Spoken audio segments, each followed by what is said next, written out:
Artists, today we are going to prepare our paper for a warm or cool color project. So the very first thing you're going to do is write your name on the back of your paper with your class code. When you flip it over, it doesn't matter if you decide to go horizontal or vertical, but what you need to do is you need to choose if you are going to do a warm color project or a cool color project. A warm color project means you're going to be using the warm colors of the oil pastels. Remember that the warm colors are on one side of the color wheel and they signify warmth. So you would have things like reds, oranges, yellows. Sometimes you can even put a pink in there because pink is just a tint of red. Or you can use cool colors. Cool colors are on the opposite side of the color wheel. They signify cool or cold to me. So you're going to have colors like blues, greens, and purples if you're choosing cool colors. So once you decide your color scheme, I think I'm going to decide cool colors. So I'm going to have colors like blues, greens, and purples. I just basically want you to fill your paper up with oil pastel.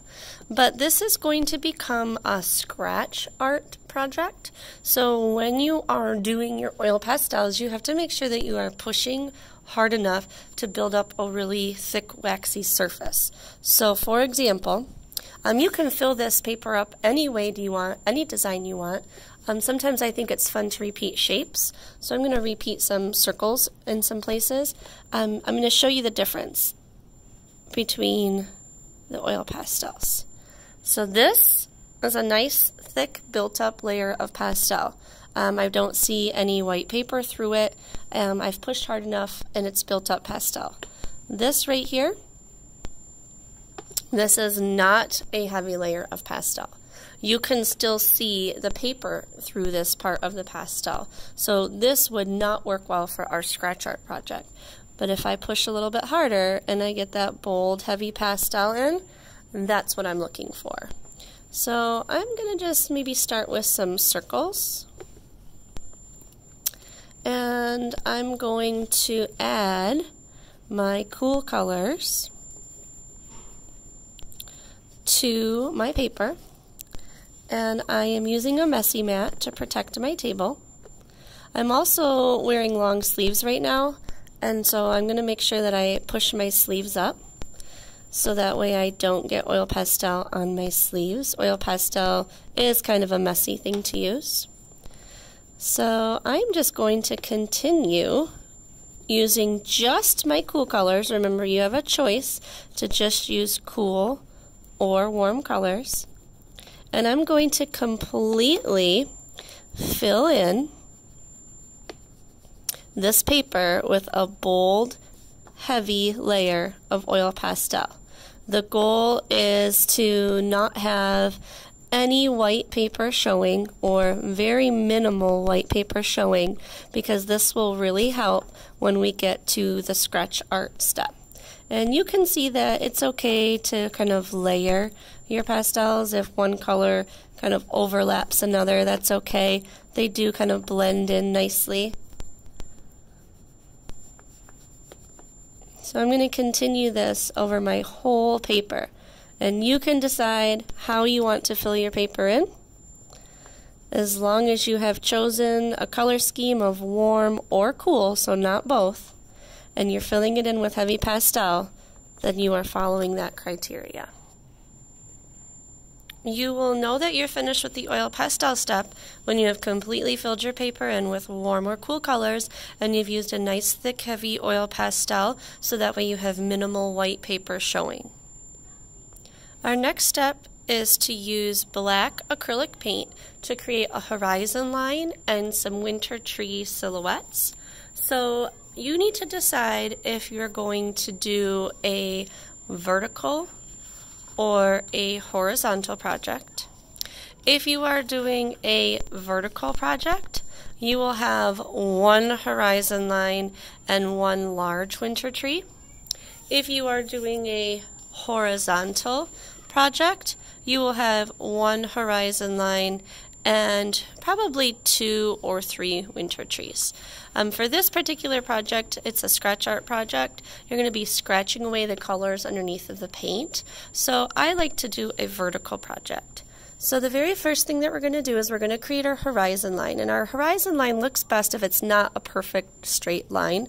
So I like to give it some character and maybe do a little bit of a curved horizon line.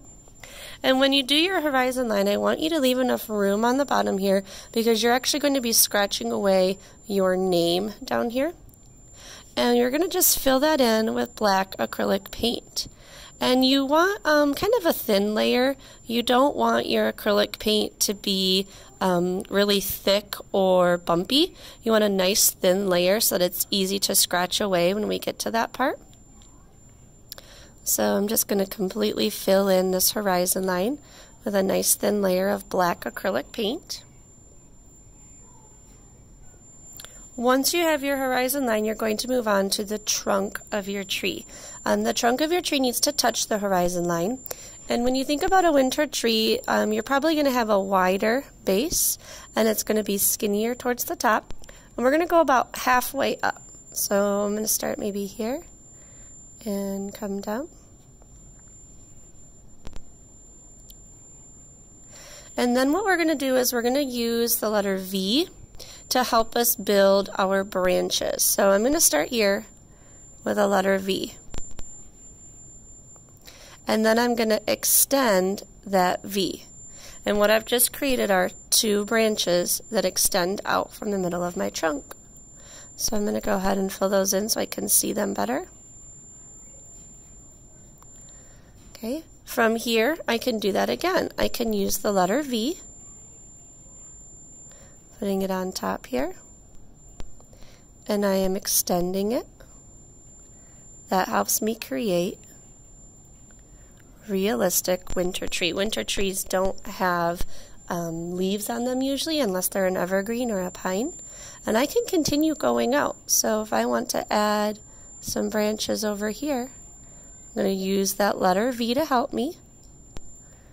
I could extend some branches over here.